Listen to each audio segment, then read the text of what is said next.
ሰላም ጤና ይስጥልኝ የተወደዳችሁ የሰለዳ ሚዲያ አድማጭ ተመልካቾቻችን እንዴት ቆያችሁ?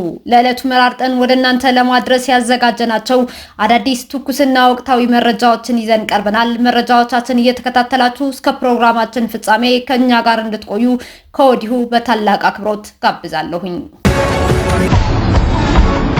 አርሚ 42 በአስገደ ዘላዝላ አካባቢ በነዋሪዎች ላይ ጭካኔ የተሞላበት ግፍ እየፈጸመ እንደሆነ ተገለጸ። በህወሓት የጦር አበጋዝ ጀነራል ድንኩል የሚመራው አርሚ 42 በሽሬ አውራጃ አስገደ ዘላዝላ ወረዳ ነዋሪዎች ላይ ጭካኔ የተሞላበት ግፍ እየፈጸመ እንደሚገኝ ተገልጿል። የአርሚ 42 ታጣቂዎች በወረዳው በሚገኝ አንድ ፋርማሲ በሌሊት በመሄድ ክፈቱን ሰው ልናሳክም ነው በማለት ሲከፍቷቸው የፋርማሲው ሰራተኞችን መደብደባቸው፣ በፋርማሲው ውስጥ የነበረው 100,000 ገንዘብ በኃይል እንዲሁም በፋርማሲው የነበረው መድኃኒትም መውሰዳቸው ነው የተሰማው። እንዲሁም በመጠጥ ቤቶችም ወደ አካውንት ትራንስፈር እናደርጋላችኋለን በማለት ይጠጡና ገንዘቡ ትራንስፈር እንደማያደርጉላቸውም ነው የተሰማው። የመጠጥ ቤቶቹ ባለቤቶች እንዲከፍሏቸው ሲጠይቁ በታጣቂዎቹ ከባድ ማስፈራሪያ እየደረሰባቸው እንደሆነም ነው የተሰማው። በአሁኑ ወቅት የአካባቢው ሕዝብ በፍርሃት እየኖረ እንደሆነ ነው ከስፍራው መረጃዎች እየወጡም የሚገኙት። እስራኤል ወደ ኢራን ተኩስ መክፈቷ ተሰማ። እስራኤል በኢራን ላይ ጥቃት ፈጽማ የአስቸኳይ ጊዜ አዋጅ አውጃለች።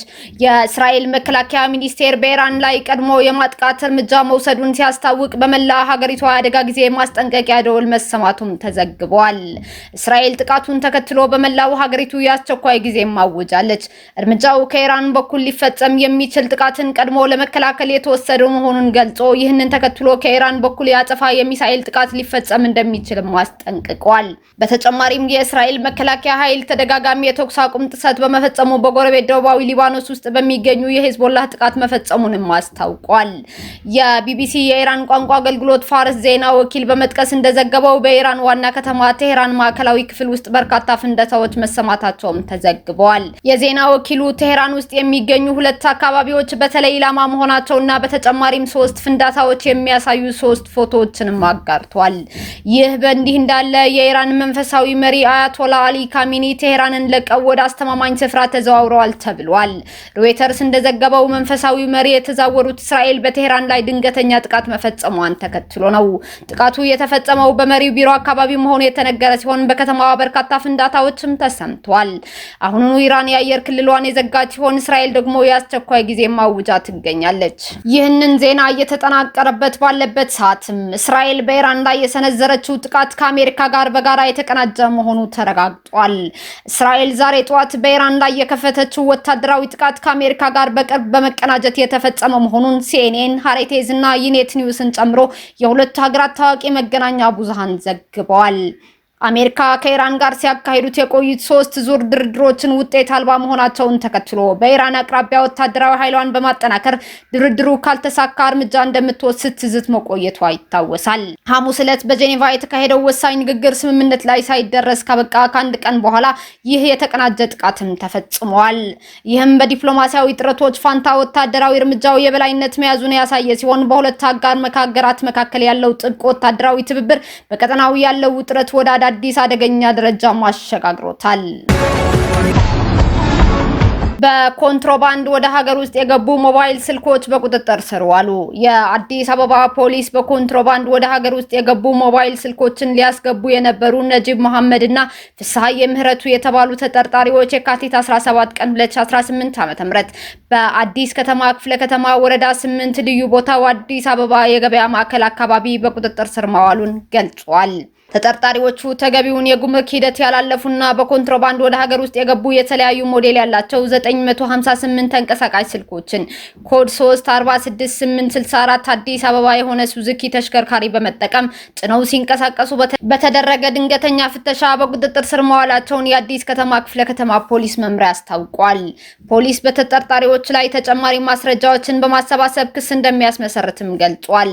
ህብረተሰቡ ህገወጥ የንግድ ተግባራት የንግድ ስርዓቱንና ህጋዊ ነጋዴዎች ላይ የሚያሳድረው አሉታዊ ተጽዕኖ ከፍተኛ መሆኑን በመገንዘብ እንዲሁም በሀገር ምጣኔ ሀብት ላይ የሚያስከትለውን ጉዳት በመረዳት መሰል የወንጀል ድርጊት ፈጻሚዎች በመታገል ረገድ የተለመደው ትብብሩን እንዲያደርግም የአዲስ አበባ ፖሊስ ጠቅላይ መምሪያ ጥሪውን አቅርበዋል። የአፍሪካ የአየር ትራንስፖርት ከዓለም የበለጠ እድገት እንደሚያስመዘግብ ተጠቆመ። በፈረንጆች 2026 የአፍሪካ የአየር ትራንስፖርት ከዓለም የበለጠ እድገት እንደሚያስመዘግብ የዓለም አቀፉ የአየር ትራንስፖርት ማህበር ትንበያ አመልክቷል። የዓለም አየር ትራንስፖርት እንደ አውሮፓውያን አቆጣጠር በ2025 የነበረው የ5.2 በመቶ እድገት እንደ አውሮፓውያን አቆጣጠር በ2026 4.9 በመቶ ብቻ እንደሚሆን የማህበሩ የትንበያ መረጃ ያሳያል። የአፍሪካ የአየር ትራንስፖርት በአንጻሩ የ6 በመቶ እድገት እንደሚያስመዘግብ ቅድመ ትንበያ መረጃው ይጠቁማል። እንደ ሲጂቲኤን ዘገባ በአመቱ በዓለም ከሚገኘው ከ41 ቢሊዮን ዶላር የተጣራ ትርፍ ውስጥ የአፍሪካ አየር መንገዶች 200 ሚሊዮን ዶላር ብቻ ሊሆን እንደሚችልም ነው የተገለጸው። በአፍሪካ የአቪዬሽን ኢንዱስትሪ ባለድርሻ አካላት አፍሪካ በዘርፉ በዓለም ከሚገኘው የትርፍ ህዳግ መጠን ለማሳደግ በቅንጅት መስራት ወሳኝ ነው ተብሏል። የቦይንግ ኩባንያ ተወካይ አምባሳደር ሄኖክ ተፈራ ቦይንግ ለአፍሪካ አቪዬሽን ዘርፍ እድገት ሚናውን ለመወጣት ቁርጠኛ መሆኑንም ገልጸዋል። የአፍሪካ የአየር ትራንስፖርት ማህበር ከአፍሪካ ልማት ባንክ ጋር በጋራ ለመስራት ሰሞኑን በኬንያ ናይሮቢ የአፍሪካ የተቀናጀ የአቪዬሽን ሽግግር ፕሮግራምን ይፋ እንደሚያደርጉ ይጠበቃል። ፕሮግራሙ የአህጉሪቱን አቪዬሽን ኢንዱስትሪ ለማዘመን አስፈላጊ መሰረተ ልማት ግንባታ፣ የፋይናንስ ምንጮችን ማፈላለግ የሚቻልበት አማራጮችን እንደሚያካትትም ተጠቁመዋል። በዩክሬን ጦርነት ለሩሲያ እንዲዋጉ ኬንያውያንን ሲመለምል የነበረው ግለሰብ በቁጥጥር ስር ዋለ። በዩክሬን ግንባር ለሩሲያ ጦር እንዲሰለፉ ወጣቶችን በመመልመልና በሰዎች ዝውውር ወንጀል የተጠረጠረ አንድ ኬንያዊ በትናንትናው ዕለት ፍርድ ቤት ቀርቧል። ፌስቶስ ኦሞዋምባ የተባለ ይኸው ግለሰብ የቅጥር ኤጀንሲ ዳይሬክተር ሆኖ በመስራት 22 ኬንያውያንን ለብዝበዛ ወደ ሩሲያ ልኳል በሚል ክስ ተመስርቶበታል። የኬንያ የህዝብ አቃቢ ህግ ዳይሬክተር ቢሮ እንዳስታወቀው ተከሳሹ ወጣቶችን በአውሮፓ የስራ ዕድል ይገኛል በሚል የሐሰት ተስፋ አታሏቸዋል። በጉዳዩ ላይ የወጡ መረጃዎች እንደሚያመለክቱት ባለፈው መስከረም ወር በአቲ ሪቨር ከተማ በሚገኝ አንድ አፓርታማ ውስጥ ተዘግቶባቸው የነበሩ 22 ወጣቶች ከሀገር ሳይወጡ በጸጥታ ኃይሎች ተርፈዋል። በተመሳሳይ ሁኔታ ተታለው ኬንያን ለቀው የወጡ 3 ወጣቶች ግን በሩሲያ ዩክሬን የጦር ግንባር ተሰልፈው ጉዳት እንደደረሰባቸውም ተረጋግጧል። ኦማምባ በኪያምቡ የካሃዋ ፍርድ ቤት ቀርቦ ክሱን ያስተባበለ ሲሆን በጠበቃው በኩል ክሱን በግምት ላይ የተመሰረተ እንጂ ማስረጃ የሌለው ነው ሲል ተከራክሯል። እንደ ወንጀል ምርመራ ዳይሬክቶሬት ገለጻ ከሆነ ተከሳሹ ተጋላጭ የሆኑ ዜጎችን በማደን ለጦርነትና ለብዝበዛ የሚያቀርብ ሰፊ የሰዎች ዝውውር መረብ ቁልፍ አባል ነው ተብሏል። ግለሰቡ ከቀናት በፊት በቁጥጥር ስር የዋለው በኬንያ ሰሜናዊ ክፍል በኢትዮጵያ ድንበር አቅራቢያ በምትገኘው ሞያሌ ከተማ ለመሰወር ሲሞክር እንደነበርም ተገልጿል። እስካሁን አብራችሁን ከኛ ጋር ስለነበራችሁ እያመሰገንኩኝ በሌሎች መረጃዎች እስክንመለስ እንደተለመደው የሶለዳ ሚዲያ ቤተሰብ በመሆን ላይክ፣ ሼር፣ ሰብስክራይብ ማድረጋችሁን አትርሱ። አዳዲስ ትኩስና ወቅታዊ መረጃዎቻችን በቶሎ እንዲደርሷችሁ የደወል ምልክቷን ይጫኑ። ስኬት፣ ድልና ሰላም ለኢትዮጵያውያን። ሶለዳ ሚዲያ